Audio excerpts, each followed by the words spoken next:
Welcome to all of you in Pariksha Manthan's video initiative classes. मेरा नाम अर्चना पांडे है and today I am going to discuss topic that is modern history. Modern history में भी जो हमारा first topic होगा वो है revolt of 1857. That is very important topic for examination and it is very interesting topic also. तो यहीं से हम history को start कर रहे हैं. देखिए जो revolt of 1857 है इसको अलग अलग नामों से जानते हैं. कोई इसको फर्स्ट वॉर ऑफ इंडिपेंडेंस कहता है तो कोई कहता है सिपाही विद्रोह है और कोई और नाम से जानता है इसको. ठीक है, हमारे जो इंडियन हिस्टोरियंस थे इसको अलग नाम से जानते हैं, जो कम्युनिस्ट थे वो अलग नाम से जानते हैं, जो ब्रिटिशर्स थे उसको अलग नाम से बुलाते हैं. तो इसको हम बाद में डिस्कस करेंगे क्लास के लास्ट में कि किस किस नाम से कौन बुलाता है. ठीक है, किस नाम से 1857 के रिवोल्ट को जाना जाता है. तो सबसे पहले रिवोल्ट. ठीक है, रिवोल्ट क्या होता है? रिवोल्ट मतलब होता है विद्रोह या क्रांति. जब किसी शासन से, प्रशासन से, किसी के रूल से, किसी के रेगुलेशन से जब जनता परेशान हो जाती है तो वो क्रांति लेके आती है. और ऐसी ही एक क्रांति भारतीय जनता लेके आई थी ब्रिटिश के अगेंस्ट. तो ये जो क्रांति थी ये कोई छोटी सी क्रांति नहीं थी और ना ही इसके कॉज बहुत छोटे से थे कि कुछ दिन की बात हुई और परेशान हुए और एक बहुत बड़ी सी क्रांति लेके आए हों. ये बहुत लंबी दास्ता थी. देखिए जो जहांगीर के टाइम पे पहली बार 1609 में 1609 में पहली बार इंग्लिश जो लोग होते हैं वो इंडिया में आते हैं और इंडिया में जहांगीर से वो रिक्वेस्ट करते हैं, वो प्रार्थना करते हैं कि हमें यहाँ पर ट्रेड करने की अनुमति दे दी जाए. ठीक है, तो देखिए शुरू कहाँ से होता है? स्टार्टिंग होता है रिक्वेस्ट करने से. उनको गिफ्ट लेके आते हैं और उनसे रिक्वेस्ट की जाती है कि हमें यहाँ पे ट्रेड करने का परमिशन जो है अलाउ कर दिया जाए. ठीक है, स्टार्टिंग होती है रिक्वेस्ट से. धीरे धीरे क्या होता है कि जो ब्रिटिशर्स होते हैं वो इंडिया में आते हैं, इंडिया में धीरे धीरे अपना ट्रेड स्टेब्लिश करते हैं और स्टेब्लिश करने के बाद बंगाल, बिहार को कैप्चर कर लेते हैं. वहां की दीवानी मिल जाती है उनको. ठीक है, ट्रेडिंग राइट्स तो मिल ही गया है उनको. दीवानी के साथ उनको रेवेन्यू को कलेक्ट करने का राइट मिल जाता है. धीरे धीरे जो इंटरनल मैटर्स है उसमें इंटरफेयर करना शुरू कर देते हैं. जो राजा है, जो उनकी नीतियां हैं उसमें इंटरफेयर करना शुरू कर देते हैं. ठीक है, जहां से शुरू हुआ था वो था रिक्वेस्ट और अब उनकी नीतियों में इंटरफेयर शुरू हो जाता है. ठीक है, तो इस तरीके से धीरे धीरे लोग परेशान होते रहते हैं. जब ट्रेड शुरू हो जाता है तो बहुत सारे इलीगल प्रैक्टिसेस, करप्शन करना शुरू कर देते हैं. जो कंपनी के ऑफिशियल्स होते हैं वो ट्रेड के अलावा उसके पीछे कुछ करप्शन की चीजें करते हैं. ठीक है ना, दस्तक जो है पासेस का मिसयूज करना शुरू कर देते हैं. और जो हमारा ड्रेन ऑफ वेल्थ होता है वो तो होता ही है. ड्रेन ऑफ वेल्थ मतलब यहाँ की जो रॉ मटेरियल्स होते हैं वो जो है ब्रिटेन में जाता है. ब्रिटेन की जो भूखी मशीनें होती हैं वो उन रॉ मटेरियल से फिनिश्ड गुड बनाती हैं और उन गुड्स को इंडिया में एक्सपोर्ट कर देती हैं. तो उन्होंने हमारे रॉ मटेरियल पे भी कैप्चर कर लिया, उस पे भी अधिकार जमा लिया और उन्होंने कहा कि आपको अपना दुकान बंद कर देना है, आपको अपनी हैंडीक्राफ्ट बंद कर देनी है, आपको अपना हैंडलूम बंद कर देना है, आपको हमारे यहाँ बनी हुई जो फिनिश्ड गुड है उस पे जो है आपको रिलाई करना है, आपको वही चीजें यूज करना है. तो उनको एक इजी सा मार्केट मिल गया. भाई हम जब लेंगे तो हम उसके लिए पैसा भी देंगे. तो उनको एक मार्केट मिल गया, अपने सामान को भी सेल कर रहे हैं, बेच रहे हैं और वो क्या कर रहे हैं, हमारे जो रॉ मटेरियल्स है उनका मैक्सिमम यूटिलाइजेशन कर रहे हैं जिसका कोई प्राइस हमें नहीं मिल रहा है. ठीक है, बहुत मिनिमल रेट में हम जो है हमें मजबूरी में उस रॉ मटेरियल को उनको सेल करना पड़ता है. तो अब देखिए रॉ मटेरियल हम क्यों बना रहे हैं जब हमें उसका कोई प्राइस नहीं मिल रहा है और ये भी हम फोर्सफुली हमारे हमारे ऊपर दबाव डाला जाता है कि आप यही यही चीज जो है प्रोडक्शन करेंगे, आपको वीट और आपको राइस बनाने की जरूरत नहीं है, आप रॉ मटेरियल सिर्फ हमको बना के दीजिए. तो इन सारी चीजों से जनता बिल्कुल परेशान हो चुकी थी और तब एक रिवोल्ट होता है. आगे हम समझेंगे. देखिए बैकग्राउंड क्या होता है रिवोल्ट का. The first war of independence started on 10th May 1857 इन मेरठ. ठीक है, एट मेरठ.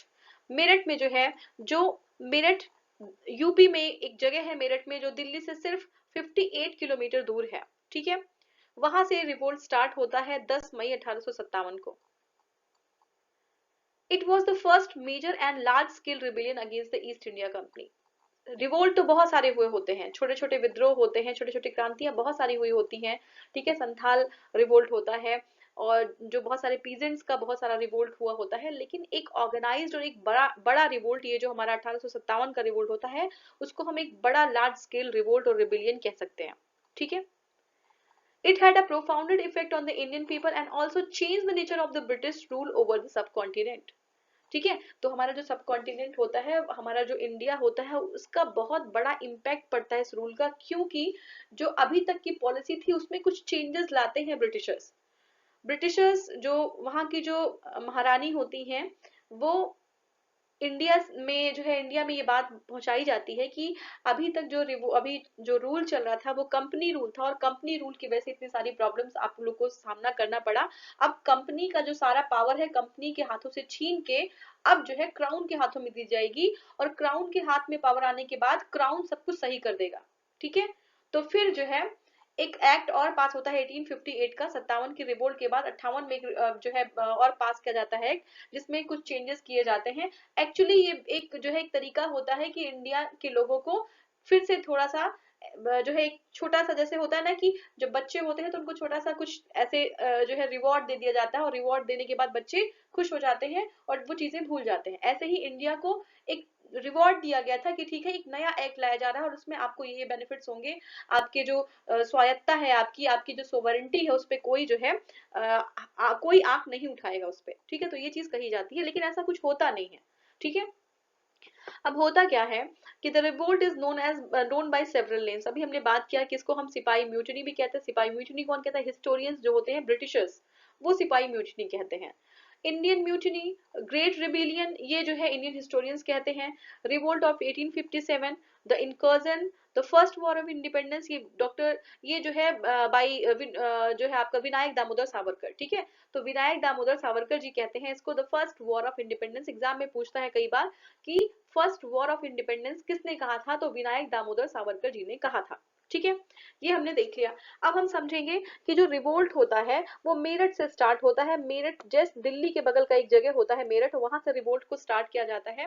होता क्या है कि ये जो है 10 मई 1857 में मेरठ में विद्रोह होता है। मेरठ के जो सिपाही होते हैं वो अपने ऑफिसर्स को उनकी हत्या कर देते हैं, और उसके बाद वो 11 मई 1857 को सुबह सुबह बिल्कुल तड़के कुछ सिपाही जो है वो दिल्ली में पहुंच जाते हैं। दिल्ली में कहाँ पे आते हैं? दिल्ली में एक ही जो है पावर थी, जो सेंट्रलाइज पावर थी। ठीक है। कभी हुआ करती थी, और वो थे बहादुर शाह जफर। ठीक है। वो जो है रेड फोर्ट की तरफ कूच करते हैं, रेड फोर्ट पे पहुंचते हैं, और वो रेड फोर्ट की तरफ इतना तेजी से क्यों बढ़ते हैं? वो इसलिए बढ़ते हैं कि बहादुर शाह जफर को प्रोक्लेम कर दे कि बहादुर शाह जफर हमारे लीडर हैं। अब ये क्वेश्चन मीन्स का बनता है कि आखिर में जो बहादुर शाह जफर होते हैं, या फिर जो मुगल एम्पायर होता है, उसके कोई जो है उसका कोई वैल्यू नहीं रह जाता ब्रिटिशर्स के आने के बाद। तो आखिर में उस बहादुर शाह जफर जो बहुत ही एजेड होते हैं, बहुत ही ओल्ड होते हैं, वो कैपेबल भी नहीं होते हैं कि वो रिवोल्ट को संभाल पाए या कोई कुछ कंट्रीब्यूशन दे पाए, लेकिन फिर भी वो उन्हीं के पास क्यों जाते हैं? उसका रीजन होता है कि वो पहले एक सेंट्रलाइज पावर थी, और वो एक सिंबल है कि अगर यूनिटी का सिंबल हो जाएगा। ठीक है। अगर बहादुर शाह जफर जो है प्रोक्लेम कर लेते हैं, उनको प्रोक्लेम कर दिया जाता है कि वो जो है अब रिवोल्ट के लीडर हैं। ठीक है। तो ये चीज होती है। यहाँ से जो है वो लोग पहुंच जाते हैं, और रास्ते में जब आते हैं तो अगल बगल के जो सिपाही होते हैं और जो छावनीज होती है वहां से सिपाही उनको ज्वाइन भी कर लेते हैं, और धीरे धीरे वो लोग दिल्ली पहुंच जाते हैं। दिल्ली जो है रेड फोर्ट पे गेट पे पहुंचते हैं, और बताया जाता है कि हम लोग मेरठ से आए हैं और हमें बहादुर शाह जफर से मिलना है। ठीक है। ये सारी चीजें होती हैं। बहादुर शाह जफर जो होते हैं एक्चुअली वो जल्दी जल्दी में अ, उनको वो बहुत विलिंग नहीं होते हैं इस लीडरशिप को संभालने के लिए, क्योंकि वो बहुत एजेड होते हैं और उनकी कोई जो है वैल्यू नहीं रह जाती है, अगर मुगल साम्राज्य की कोई वैल्यू नहीं रह जाती है उस टाइम तक। ठीक है। होता क्या है कि रीजन क्या था? रीजन ये था कि रिवोल्ट का रीजन, अगर हम पीछे का कॉज देखें तो कॉज ये था कि यूज ऑफ इनफील्ड राइफल्स। देख, ठीक है। तो यूज ऑफ इनफील्ड राइफल्स, ठीक है, इनफील्ड राइफल का यूज कराना। 19th नेटिव इन्फेंट्री थी। ठीक है। कहाँ पे? बहरमपुर में। ठीक है। बहरमपुर में 19th नेटिव इन्फेंट्री थी, जो इनफील्ड राइफल को यूज करने की वजह से उसके अगेंस्ट होके जो है ये रिवोल्ट करते हैं। अब होता क्या है इसमें कि इसमें जो है ना, जो राइफल होता है उसमें ये जो है कहा जाता है कि राइफल में जो चर्बी होती है, यानी कि जो ग्रीस होता है, वो पिग और काऊ का फैट होता है। ठीक है। पिग जो होता है ठीक है, वो जो पिग होता है वो मुसलमानों के लिए वो नहीं उसको कर सकते, ठीक है, उनके धर्म को नुकसान पहुंचाता है, और जो काऊ है वो हिंदुओं के लिए। तो ये इस चीज को अभी हम इसको आगे जो है कंप्लीटली डिस्कस करेंगे अच्छे से। तो इसकी वजह से वो जो है स्टार्ट होता है रिवोल्ट, और ये जो है बहरमपुर में म्यूटिनी जो होती है वो फरवरी 1857 में स्टार्ट होती है, ठीक है, और इसको जो है सप्रेस कर दिया जाता है। उसके बाद 34th नेटिव इन्फेंट्री, बहुत इंपॉर्टेंट है, याद रखिएगा, जो 34th नेटिव इन्फेंट्री होती है, 34th नेटिव इन्फेंट्री होती है, ये जो है यहाँ पे रिवोल्ट स्टार्ट हो जाता है। और ये यहाँ पे मंगल पांडे होते हैं, इनको 6 अप्रैल 1857 को, 1857 को इनको एग्जीक्यूट कर दिया जाता है, इनको हैंग कर दिया जाता है, ठीक है। तो ये चीजें होती हैं। अब देखिए, हम देखेंगे कि कॉजेज क्या है रिवोल्ट के, ठीक है। तो अकेले सिर्फ पॉलिटिकल कॉजेज या फिर अकेले जो है हमारे आर्मी के कॉजेज, जैसे इनफील्ड राइफल, और जो है हमने देखा था कि आटे में भी जो है इनका कुछ था कि आटे में इन्होंने कुछ ऐसा जो है बोन मिला दिया था, ठीक है ना, काऊ के जो है काऊ का बोन मिला दिया था। तो ये सारे सिर्फ रीजन नहीं थे, रीजन बहुत सारे थे, इसको हम समझेंगे। रीजन हमारा है, अगर हम कॉजेज देखें तो इकोनॉमिक कॉजेज भी था, पॉलिटिकल कॉजेज भी था, ठीक है, आर्मी के कॉजेज थे, सोशियो रिलीजियस कॉजेज भी था, या आउटसाइड जो इन्फ्लुएंसेस थे वो भी थे, ठीक है, ये सारे कॉजेज थे। अब कि फर्स्ट ऑफ ऑल हम पहला जो हमारा टॉपिक है इकोनॉमिक कॉज, उसको देखेंगे। इकोनॉमिक कॉज क्या था? Destruction of traditional Indian economy, ठीक है। इंडियन जो ट्रेडिशनल इकोनॉमी थी उसको डिस्ट्रक्ट कर दिया इन्होंने, इसको पूरी तरीके से इन्होंने बर्बाद कर दिया, ठीक है। कैसे बर्बाद कर दिया उसको हम अभी समझेंगे। दूसरा हमारा है ruin of agriculture by draconian land reform, ठीक है। उनकी जो लैंड रिफॉर्म थी वो इतना ज्यादा जो है, इतना ज्यादा इस तरीके से था कि किसान जो है उनके रिफॉर्म से, लैंड रिफॉर्म से एकदम परेशान थे, ठीक है। पूरा एग्रीकल्चर सिस्टम उनका बर्बाद हो चुका था। एक्चुअली वो वही करा रहे थे जो उनके लिए बेनिफिशियल था, जो ब्रिटिशर्स या जो ब्रिटिश गवर्नमेंट थी, जो क्राउन था, जो जो बेनिफिशियल था, वही चीज वो करा रहे थे, ठीक है। नेक्स्ट हमारा है एनेक्सेशन ऑफ प्रिंसली स्टेट्स, ठीक है। तो प्रिंसली स्टेट्स का एनेक्सेशन कर लिया गया। इसकी वजह से जो प्रिंसली स्टेट्स थे, जो प्रिंसेस थे, वो जो है नाराज थे, ब्रिटिशर्स थे। दूसरा है नो पैट्रोनिस फॉर आर्टिशियंस। अब जो प्रिंसली स्टेट्स को एनेक्स कर लिया गया, यानी कि प्रिंसली स्टेट्स का कोई पावर नहीं रह गया, अब सारा पावर जो है उस स्टेट का ब्रिटिश के हाथ में है। तो ऑब्वियसली जो आर्टिशियंस होंगे उनके उनके क्या पास, उनके पास क्या रह जाएगा, क्योंकि वो आर्टिशियंस तो प्रिंसली स्टेट्स जो होते थे, राजा महाराजा, उन्हीं के यहाँ रहते थे, उन्हीं का काम करते थे, उनको वहीं से जो है जो उनकी आजीविका थी वहीं से मिलती थी। तो धीरे धीरे क्या होता है कि जो आर्टिशियन होते हैं वो उनका पैट्रनेज नहीं रह जाता, और वो जो हमारा हैंडीक्राफ्ट इंडस्ट्री होती है या फिर जो हमारा हैंडलूम इंडस्ट्री होता है वो कम्प्लीटली जो है वैनिश हो जाता है, बर्बाद हो जाता है, ठीक है। नेक्स्ट हमारा है लैंड रेवेन्यू सेटलमेंट, ठीक है। तो लैंड रेवेन्यू सेटलमेंट इनकी कुछ ऐसी थी जिसकी वजह से जो किसान थे, जो पीजेंट्स थे, हर कोई इनसे परेशान था। लॉस ऑफ स्टेटस फॉर जमींदार, तो ऐसा नहीं था कि जमींदार जो है इसमें पार्टिसिपेट नहीं किए थे रिवोल्ट में, पीजेंट्स के साथ भी जमींदारों ने भी जो है पार्टिसिपेट किया था, क्योंकि जो उनका स्टेटस हुआ करता था जमींदार का, वो धीरे धीरे स्टेटस घटने लगा, ठीक है। पहले तो उनको बहुत फायदा हुआ, लेकिन बाद में जब उनको समझ में आया कि वो इतना ज्यादा जो है टैक्स कलेक्ट करने के लिए कहते हैं लोगों से, रेवेन्यू यानी कि लगान उसको बोलते हैं हिंदी में, वो लगान जो है किसान हमारे दे ही नहीं सकते हैं, ठीक है। और जब किसान ही लगान नहीं दे पाएंगे तो जमींदार को बहुत कुछ फायदा नहीं मिल रहा था, और जो जमींदार टाइम पे जो है सारा वसूल करके ब्रिटिशर्स को नहीं दे देता था, उनको वो क्या करते थे, एक्सक्लूड कर देते थे। तो ये हो गया हमारा लॉस ऑफ स्टेटस ऑफ जमींदार, ठीक है। तो ये हो गया हमारा। अब नेक्स्ट हमारा है exploitation of peasants by money lenders. जो मनी लेंडर्स थे उनका जो है, वो मनी लेंडर्स पीजेंट्स को एक्सप्लॉइट करते थे। कैसे करते थे? देखिए, मनी लेंडर्स, जैसे किसान है, गरीब है, अब वो लगान चुका रहा है, लगान नहीं चुका पा रहा है, ठीक है, उसके पास कुछ भी नहीं है कि अगले जो है अगले टाइम जब खेती का टाइम आए तो खेती कर पाए। तो वो क्या करता था कि मनी लेंडर के पास आता था, और मनी लेंडर से कहता था कि हमको, साहूकार बोलते हैं उसको, कहता था कि हमें जो है कुछ जो है आप उधार दे दीजिए, लोन दे दीजिए। तो लोन के बदले वो मनी लेंडर इतना ज्यादा उस पे जो है टैक्स लेता था कि वो इतना ज्यादा हो जाता था कि जो हमारा पीजेंट था उसको अपना घर, अपना जमीन, अपनी गायें बेचनी पड़ जाती थी, और कभी कभी अपने बच्चों को भी गिरवी रख जाना पड़ता था। तो ये इस तरीके से एक्सप्लॉइटेशन था हमारा, जो पीजेंट्स था उनको एक्सप्लॉइट करते थे हमारे मनी लेंडर्स, ठीक है। ये हमारे इकोनॉमिक इश्यूज थे। देखिए, हैंडीक्राफ्ट था, ठीक है। तो हमने देखा था कि हैंडीक्राफ्ट इंडस्ट्री था जो इंडिया में छोटी मोटी अपनी हैंडीक्राफ्ट की इंडस्ट्री थी, एक्चुअली वो छोटी मोटी नहीं थी, वो वर्ल्ड फेमस इंडस्ट्री थी। पूरे ऑल ओवर वर्ल्ड में हमारी हैंडीक्राफ्ट बिकते थे, ठीक है, तो ये इतना इंपॉर्टेंट था, इतना अच्छी क्वालिटी का हुआ करता था। तो अब इसको कोई सहारा नहीं मिला। ब्रिटिशर्स की ऐसी पॉलिसी थी कि हैंडीक्राफ्ट पूरी तरीके से खराब हो गया, क्योंकि हैंडीक्राफ्ट उनके किसी काम का नहीं था, इसलिए उनको कोई मतलब भी नहीं था हैंडीक्राफ्ट से। तो ये धीरे धीरे धीरे धीरे वैनिश हो गया, क्योंकि जो आर्टिशियन से दो जो इसको बनाते थे, उनका जो है जो उनके जो पैट्रनेस थे, जो जो किंग्स थे वो उनको अपने यहाँ रखते थे। अब वही लोग नहीं रह गए, धीरे धीरे वो भी जो है उनका जो राज्य था वो ही जो है ब्रिटिशर्स के अंडर आ गया। तो ये जो हैंडीक्राफ्ट बनाने वाले हैं वो कहाँ टिक पाएंगे, ठीक है। तो ये धीरे धीरे वैनिश हो गया। अब नेक्स्ट हमारा क्या है, इंडस्ट्रियल सेक्टर, ठीक है, एग्रीकल्चरल सेक्टर है, ठीक है। तो हमारी जो छोटी मोटी इंडस्ट्री थी, जो एग्रीकल्चर था, ये सारा धीरे धीरे खत्म हो गया। एग्रीकल्चर खत्म, पॉलिसीज थी इन लोगों की कि जैसे इनकी पॉलिसीज जो एक्चुअली इनको टैक्सेस बहुत ज्यादा चाहिए था, लेकिन वो कुछ कंट्रीब्यूट नहीं करते थे उसमें। जैसे लैंड की फर्टिलिटी खराब हो रही है, या उसमें क्या जो है और चीजें जो है इम्प्रूव करने के लिए चाहिए, ठीक है। आप अगर टैक्स ले रहे हैं तो क्या उतना टैक्स देने के लायक वो लैंड है कि नहीं है, तो ये सारी चीजें कुछ नहीं जो है उनको कोई मतलब नहीं था। बस वो डायरेक्टली हम जो है एक लगान रखते थे कि हमें इतना लगान चाहिए। उसके जो है इम्प्रूवमेंट के लैंड के इम्प्रूवमेंट में उनका कोई योगदान नहीं था, ना कोई इरिगेशन, ना कोई जो है आपका जो है फर्टिलाइजर, कोई भी कंट्रीब्यूशन नहीं था। नेक्स्ट हमारा था एनेक्सेशन ऑफ प्रिंसली स्टेट्स। धीरे धीरे जो प्रिंसली स्टेट्स थे, ठीक है, वो एनेक्स कर लिए गए। जैसे अवध को एनेक्स कर लिया गया, जो लॉर्ड डलहौजी था उसने अवध को 13 फरवरी 1856 में एनेक्स कर लिया, ठीक है। और उसके बाद क्या हुआ कि उसने क्यों क्यों नेक्स्ट किया, उन्होंने कहा कि वहां की जो जो प्रशासन है वो सही से नहीं चल रहा है। और उसकी वजह से एक्चुअली एक बहाना था, ये प्रशासन ऐसा कुछ नहीं था कि सही से नहीं चल रहा था, एक बहाना था। तो उस बहाने से जो है अवध को एनेक्स कर लिया गया, ठीक है।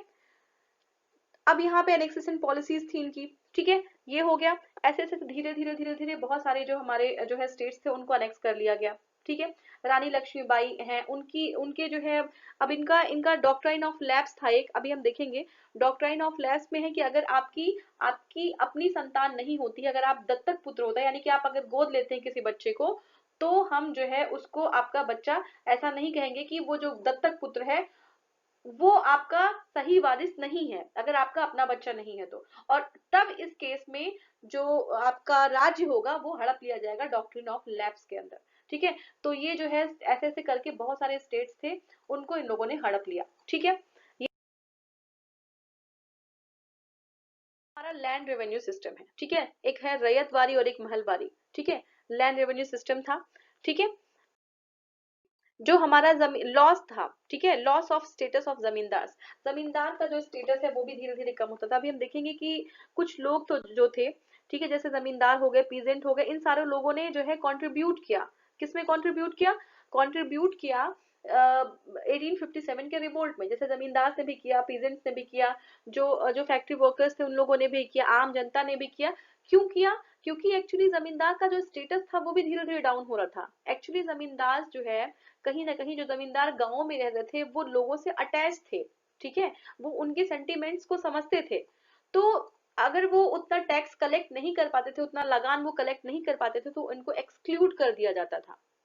और कुछ जमींदार ऐसे भी थे जो अपने गांव में न रह के वो बाहर शहरों में रहा करते थे, उनको गांव की कंडीशन नहीं पता होती थी।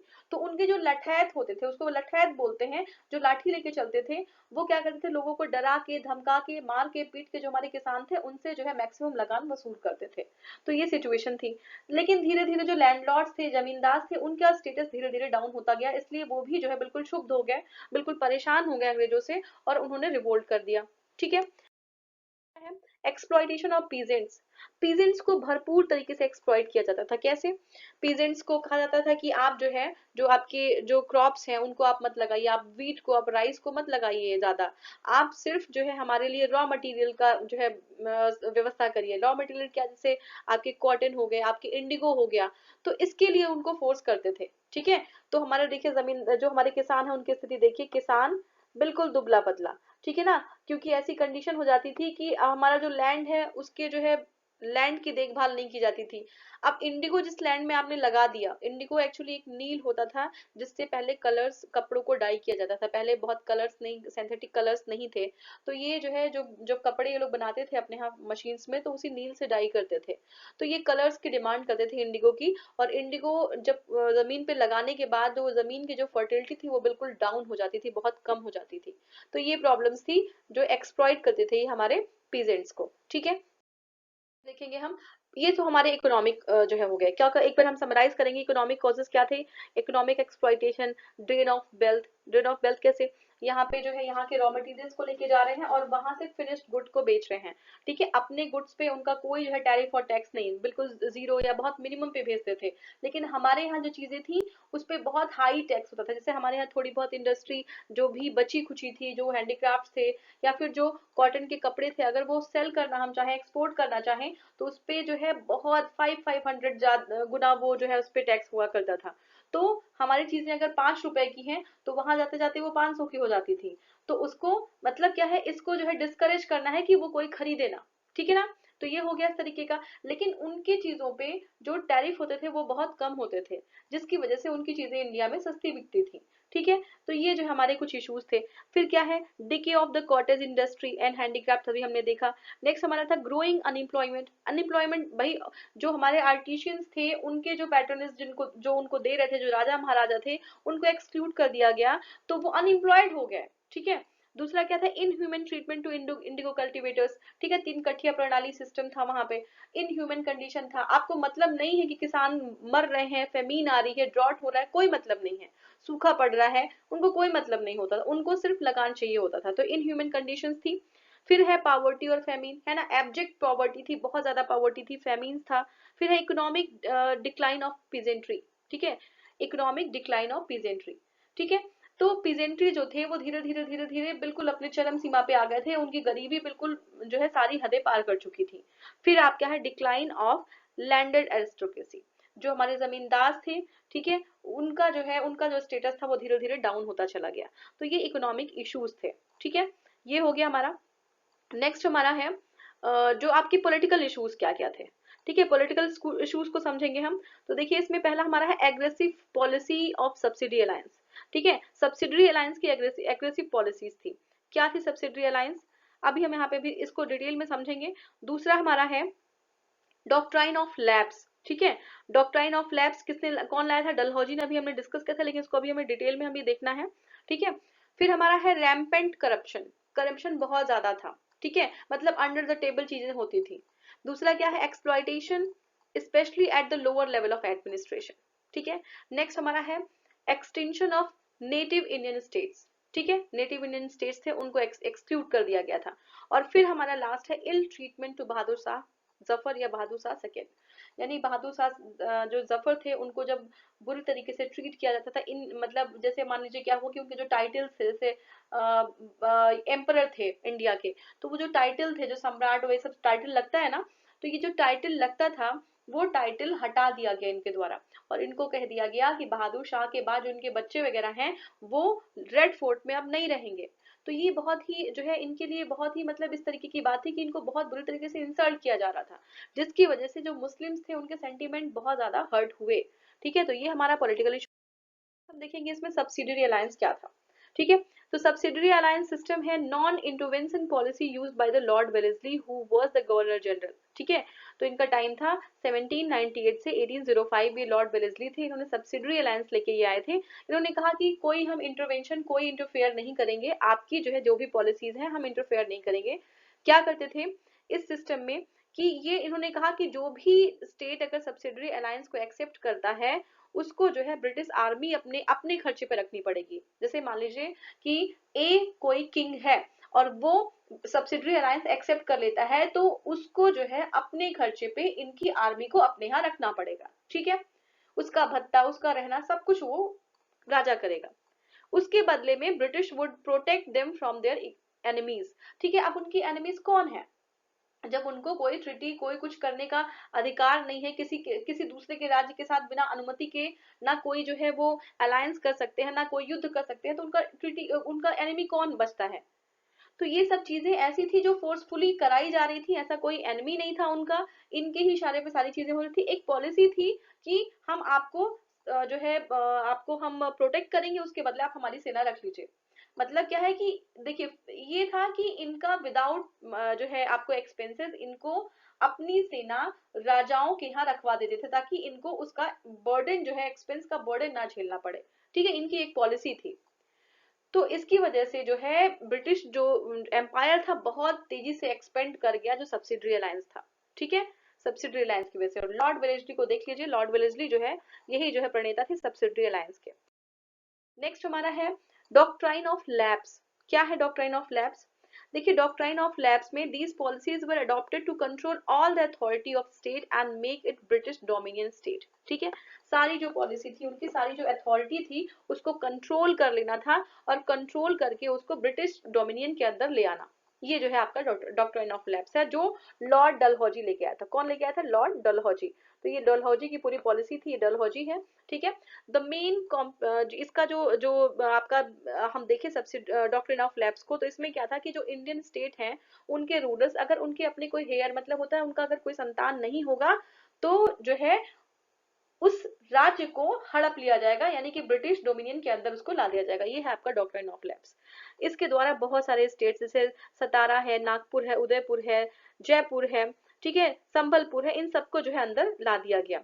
और झांसी को 1853 में जो है क्या कर दिया गया, झांसी के जो राजा हैं उनका उनका कोई जो है संतान नहीं था, तो उसको भी जो है ब्रिटिशर्स ने अपने अंदर ला दिया। ठीक है, तो झांसी की रानी भी इसके अगेंस्ट आ गई। ठीक है, तो ये हो गया हमारा।